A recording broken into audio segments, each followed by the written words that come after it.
ಕ್ಷಣ ಕ್ಷಣಕ್ಕೂ ಆತಂಕ ಹೆಚ್ಚುತ್ತಲಿದೆ. ಸ್ಥಳದಲ್ಲಿ ಸಾವಿನ ಸಂಖ್ಯೆ ಏರ್ತಾನೆ ಇದೆ. ಈವರೆಗೂ 125ಕ್ಕೂ ಹೆಚ್ಚು ಮಂದಿ ಮೃತಪಟ್ಟಿದ್ದಾರೆ ಎನ್ನಲಾಗ್ತಾ ಇದೆ. ನೂರಾರು ಮಂದಿ ನಾಪತ್ತೆಯಾಗಿದ್ದು ಹುಡುಕಾಟ ಮುಂದುವರೆದಿದೆ. ಸ್ಥಳದಲ್ಲಿ ರಿಪಬ್ಲಿಕ್ ಕನ್ನಡ ಗ್ರೌಂಡ್ ರಿಪೋರ್ಟ್ ಅನ್ನ ಮಾಡ್ತಾ ಇದೆ. ಕೇರಳ ವೈನಾಡು ಗುಡ್ಡ ಕುಸಿತ ಪ್ರಕರಣದಲ್ಲಿ ಚಾಮರಾಜನಗರ ಮೂಲದ ಇಬ್ಬರ ಸಾವು ದೃಢವಾಗಿದೆ. ಮತ್ತಿಬ್ಬರಿಗಾಗಿ ಮುಂದುವರೆದಿದೆ ಶೋಧ ಕಾರ್ಯ. 62 ವರ್ಷದ ಮೆಪ್ಪಾಡಿಯಲ್ಲಿ ವಾಸವಿದ್ದ ಚಾಮರಾಜನಗರದ ಪುಟ್ಟಸಿದ್ದಿ ಹಾಗೂ ರಾಣಿ ಅನ್ನೋರ ತಾಯಿ ಸಾವನ್ನಪ್ಪಿದ್ದಾರೆ. ಚಾಮರಾಜನಗರದ ಇರಸವಾಡಿ ಮೂಲದ ರಾಜನ್ ಹಾಗೂ ರಜನಿ ನಾಪತ್ತೆಯಾಗಿದ್ದಾರೆ. ಈ ಇಬ್ಬರಿಗಾಗಿ ಶೋಧ ಕಾರ್ಯ ನಡೆಸುವುದಾಗಿ ಚಾಮರಾಜನಗರದ ಜಿಲ್ಲಾಡಳಿತ ಅಧಿಕೃತ ಮಾಹಿತಿಯನ್ನು ನೀಡಿದೆ. ವಯನಾಡಿನಲ್ಲಿ ಗುಡ್ಡ ಕುಸಿತ ದುರಂತ ಸಂಭವಿಸಿದೆ. ಈ ವೇಳೆ ಚಾಮರಾಜನಗರ ಮೂಲದ ಸ್ವಾಮಿ ಶೆಟ್ಟಿ ಎಂಬ ವ್ಯಕ್ತಿಯನ್ನು ರಕ್ಷಣೆ ಮಾಡಲಾಗಿದೆ. ಸಣ್ಣ ಪ್ರಮಾಣದಲ್ಲಿ ಗಾಯಗೊಂಡಿದ್ದ ಸ್ವಾಮಿ ಶೆಟ್ಟಿಗೆ ಕೇರಳದ ವೇತ್ರಿ ಆಸ್ಪತ್ರೆಯಲ್ಲಿ ಚಿಕಿತ್ಸೆ ನೀಡಲಾಗ್ತಾ ಇದೆ. ಗುಂಡ್ಲುಪೇಟೆ ತಾಲೂಕಿನ ಕಂದಾಯ ಅಧಿಕಾರಿಗಳಿಂದ ಗಾಯಾಳುವಿನ ಆರೋಗ್ಯ ವಿಚಾರಿಸಲಾಗಿದೆ. ವಯನಾಡಿನ ಗುಡ್ಡ ಕುಸಿತ ದುರಂತದಲ್ಲಿ ಕನ್ನಡಿಗರು ನಾಪತ್ತೆಯಾಗಿದ್ದಾರೆ. ಕೇರಳದಲ್ಲಿ ವಾಸವಿದ್ದ ಮಂಡ್ಯ ಮೂಲದ ಕುಟುಂಬ ಕಾಣೆಯಾಗಿದೆ. ದುರ್ಘಟನೆಯನ್ನು ನೆನೆದು ಗಾಯಾಳು ದೇವರಾಜು ಕಣ್ಣೀರು ಹಾಕಿದ್ದಾರೆ. ನಾಪತ್ತೆಯಾದ ಪತ್ನಿ ಲೀಲಾವತಿ ಮೊಮ್ಮಗ ನಿಹಾಲ್ನನ್ನ ಹುಡುಕಿ ಕೊಡಿ ಅಂತ ಅಳಲನ್ನ ತೋಡಿಕೊಂಡಿದ್ದಾರೆ.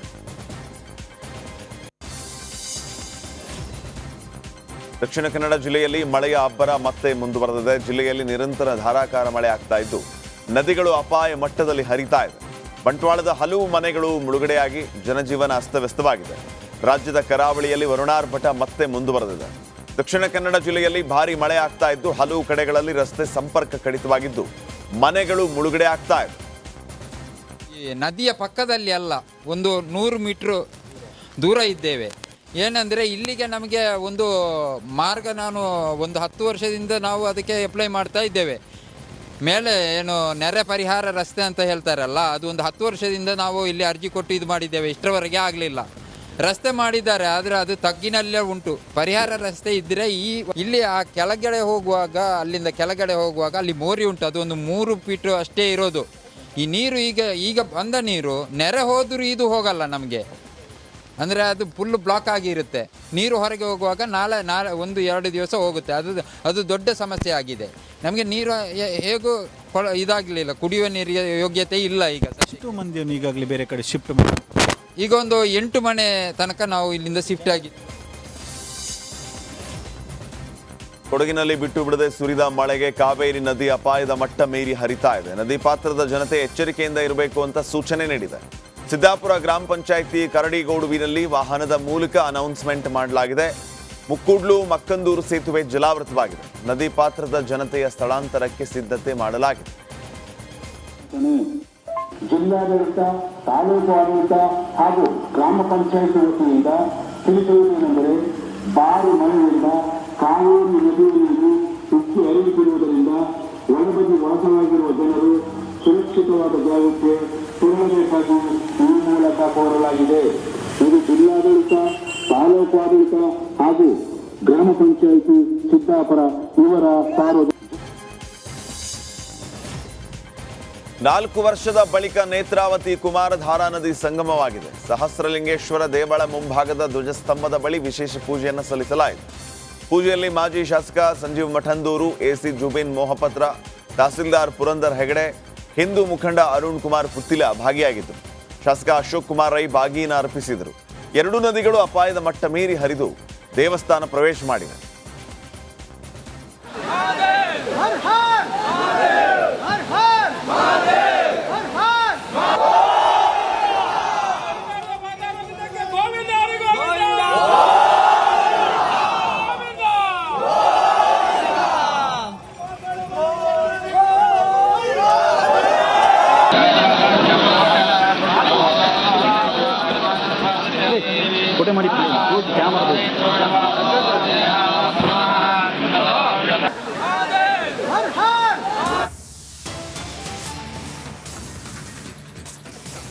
ಕೇರಳದ ವಯನಾಡಲ್ಲಿ ಭೀಕರ ಭೂ ಕುಸಿತದಿಂದ ಸಮಸ್ಯೆ ಮುಂದುವರೆದಿದೆ. ಈವರೆಗೆ 125 ಜನ ಸಾವನ್ನಪ್ಪಿದ್ದಾರೆ. 275 ಮಂದಿ ನಾಪತ್ತೆಯಾಗಿರೋದು. 200ಕ್ಕೂ ಹೆಚ್ಚು ಮನೆಗಳು ಕುರುಹು ಸಿಗದಂತೆ ಧ್ವಂಸಗೊಂಡಿವೆ. ಮೆಪ್ಪಾಡಿ, ಚೋರಣಮಲೈ ಸೇರಿದಂತೆ ಹಲವು ಕಡೆ ಹಾನಿ. ಕೇರಳದ ಘೋರವಾದಂತಹ ದುರಂತದಲ್ಲಿ ಕರ್ನಾಟಕದ 6 ಮಂದಿ ಸಾವನ್ನಪ್ಪಿರುವಂತಹ ವಿಚಾರ ಗೊತ್ತಾಗ್ತಾ ಇದೆ. ಗುಂಡ್ಲುಪೇಟೆ ತಹಸೀಲ್ದಾರ್ ಈ ಬಗ್ಗೆ ಮಾಹಿತಿಯನ್ನು ನೀಡಿದ್ದಾರೆ. ಕೇರಳದ ವಯನಾಡಿನಲ್ಲಿ ನಿರಂತರವಾಗಿ ಸಾಲು ಸಮಸ್ಯೆಗಳು, ಗುಡ್ಡ ಕುಸಿತ ಆಗಿರೋದ್ರಿಂದ ಈ ಕ್ಷಣದವರೆಗೂ ಕಾರ್ಯಾಚರಣೆಯಲ್ಲಿ ನಡೀತಾ ಇದೆ. ನಾಪತ್ತೆ ಆದವರಿಗಾಗಿ ಶೋಧ ಕಾರ್ಯ, ಇನ್ನು ಸಂಕಷ್ಟದಲ್ಲಿ ಸಿಕ್ಕಾಕೊಂಡವರನ್ನ ರಕ್ಷಣೆ ಮಾಡುವಂತಹ ಕಾರ್ಯಾಚರಣೆ ಕೂಡ ಅಲ್ಲಿ ನಡೀತಾ ಇದೆ.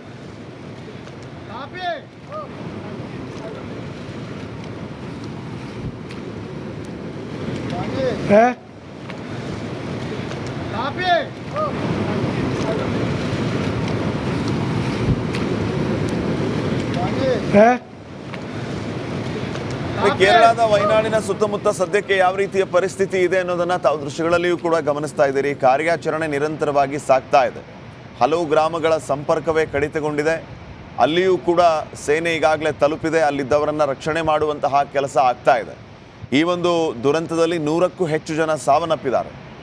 ಕ್ಷಣ ಕ್ಷಣಕ್ಕೂ ಸಾವಿನ ಸಂಖ್ಯೆ ಏರಿಕೆ ಆಗ್ತಾನೆ ಇದೆ. ಇನ್ನು ಹಲವು ಕನ್ನಡಿಗರು ಕೂಡ ಈ ದುರಂತದಲ್ಲಿ ನಾಪತ್ತೆಯಾಗಿದ್ದಾರೆ. ಹಲವರು ಸಾವನ್ನಪ್ಪಿರೋ ವಿಚಾರವೂ ಕೂಡ ಗೊತ್ತಾಗ್ತಾ ಇದೆ. ಗುಂಡ್ಲುಪೇಟೆ ಮೂಲದವರು ಕೂಡ ಇಲ್ಲಿ ಸಾವನ್ನಪ್ಪಿರೋದ್ರ ಬಗ್ಗೆ ಗುಂಡ್ಲುಪೇಟೆ ತಹಸೀಲ್ದಾರ್ ಅಧಿಕೃತ ಮಾಹಿತಿಯನ್ನು ನೀಡಿದ್ದಾರೆ. ಇನ್ನು ಮಂಡ್ಯ ಮೂಲದ ಕುಟುಂಬ ಈ ವಿಚಾರಕ್ಕೆ ಸಂಬಂಧಪಟ್ಟಂತೆ ರಿಯಾಕ್ಟ್ ಮಾಡಿರೋದು. ಗಾಯಾಳು ದೇವರಾಜು ಅನ್ನೋಂಥವರು ತನ್ನ ಪತ್ನಿ ಮತ್ತು ಮೊಮ್ಮಗ ತನ್ನ ಕಣ್ಣೆದುರುಗಡೆನೇ ನಾಪತ್ತೆಯಾಗಿರೋದ್ರ ಬಗ್ಗೆ ಕಣ್ಣೀರು ಹಾಕಿದ್ದಾರೆ. ಇನ್ನೂ ಕೂಡ ಕಾರ್ಯಾಚರಣೆ, ಈಗಾಗಲೇ 100ಕ್ಕೂ ಹೆಚ್ಚು ಜನ ಸಾವನ್ನಪ್ಪಿರೋದು ಒಂದು ಕಡೆ ಆದರೆ 270ಕ್ಕೂ ಹೆಚ್ಚು ಜನ ನಾಪತ್ತೆ ಆಗಿರೋದು. ಸೊ ನಾಪತ್ತೆಯಾದವರ ಶೋಧ ಕಾರ್ಯ ಮುಂದುವರೆದಿದೆ.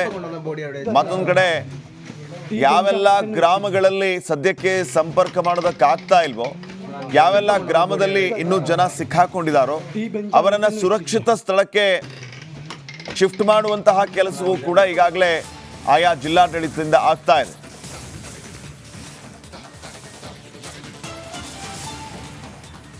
ನೋಡಿ, ಚಾಮರಾಜನಗರದ ಮೂಲದವರು ಮೃತರು. ದುರಂತದಲ್ಲಿ ಮಂಡ್ಯ ಜಿಲ್ಲೆಯ 2 ಕೂಡ ಸಾವನ್ನಪ್ಪಿದ್ದಾರೆ. ಪುಟ್ಟಸಿದ್ದ ಶೆಟ್ಟಿ ಹಾಗೂ ರಾಣಿ ಶವ ಹೊರ ತೆಗೆದಿದೆ ರಕ್ಷಣಾ ಪಡೆ. ಇನ್ನು ಪತ್ತೆಯಾಗಿದ್ದ 2 ಶವಕ್ಕಾಗಿ ಇವತ್ತು ಕಾರ್ಯಾಚರಣೆ ನಡೆಯುತ್ತೆ. ತ್ರಿಯಂಬಕಪುರದ ಸ್ವಾಮಿ ಶೆಟ್ಟಿ ಅನ್ನೋರಿಗೆ ಈ ಸಂದರ್ಭದಲ್ಲಿ ಗಾಯಗಳಾಗಿದೆ. ಚಾಮರಾಜನಗರ ಮೂಲದವರು ಕೂಡ ಈ ದುರಂತದಲ್ಲಿ ಸಾವನ್ನಪ್ಪಿರುವಂತಹ ವಿಚಾರ ಗೊತ್ತಾಗಿದೆ. ನಿನ್ನೆಯಷ್ಟೇ ಚಾಮರಾಜನಗರದ ತಹಸೀಲ್ದಾರ್ ಇದರ ಬಗ್ಗೆ ಕನ್ಫರ್ಮೇಷನ್ ಕೂಡ ನೀಡಿದ್ದಾರೆ. ಇನ್ನು 2 ಪತ್ತೆಯಾಗಿದ್ದಾರೆ ಶವವಾಗಿ. ಇನ್ನಿಬ್ಬರು ಇನ್ನೂ ಕೂಡ ಪತ್ತೆಯಾಗಿಲ್ಲ. ಅವರ ಬಗ್ಗೆ ಶೋಧ ಕಾರ್ಯ ಮುಂದುವರಿಯುತ್ತೆ ಅನ್ನುವಂಥ ಮಾಹಿತಿಯೂ ಕೂಡ ಲಭ್ಯ ಆಗಿದೆ. ಗುಡ್ಡಗಾಡು ಪ್ರದೇಶವಾಗಿರುವಂತಹ ವಯನಾಡು ಈ ರೀತಿಯ ಸಮಸ್ಯೆಯನ್ನು ಎದುರಿಸ್ತಾ ಇದೆ. ಅಲ್ಲಿ ಯಾವ ರೀತಿಯ ಪರಿಸ್ಥಿತಿ ಇದೆ ಸದ್ಯಕ್ಕೆ ಅನ್ನೋದನ್ನು ತಾವು ಗಮನಿಸ್ತಾ ಇದ್ದೀರಿ. 2018-19ರಲ್ಲಿ ನಡೆದಂತಹ ಪರಿಸ್ಥಿತಿ ಎಲ್ಲಿ ಮರುಕಳಿಸುತ್ತೋ ಅನ್ನುವಂತಹ ಆತಂಕ ಕ್ಷಣ ಕ್ಷಣಕ್ಕೂ ವಯನಾಡು ಜನರನ್ನ ಕಾಡ್ತಾ ಇದೆ. 400ಕ್ಕೂ ಹೆಚ್ಚು ಜನ ಸಾವನ್ನಪ್ಪಿದ್ರು 2018-19ರ ಸಂದರ್ಭದಲ್ಲಿ. ಈಗ 2024ರಲ್ಲಿ ಮತ್ತೆ ಅಂಥದ್ದೇ ಪ್ರವಾಹ, ಅಂಥದ್ದೇ ದುರಂತ. 100ಕ್ಕೂ ಹೆಚ್ಚು ಜನ ಸಾವನ್ನಪ್ಪಿದ್ದಾರೆ. 270ಕ್ಕೂ ಹೆಚ್ಚು ಜನ ನಾಪತ್ತೆಯಾಗಿದ್ದಾರೆ. NDRF ಸೇನಾ ಸಿಬ್ಬಂದಿ ನಿರಂತರವಾಗಿ ರಕ್ಷಣಾ ಕಾರ್ಯಾಚರಣೆಯಲ್ಲಿ ತೊಡಗಿದ್ದಾರೆ. ಹಲವು ಗ್ರಾಮಗಳಿಗೆ ಸಂಪರ್ಕವೂ ಸಾಧ್ಯವಾಗ್ತಾ ಇಲ್ಲ. ಸಂಪರ್ಕ ಕಲ್ಪಿಸುವಂತಹ ಬ್ರಿಡ್ಜ್ಗಳು ಕೂಡ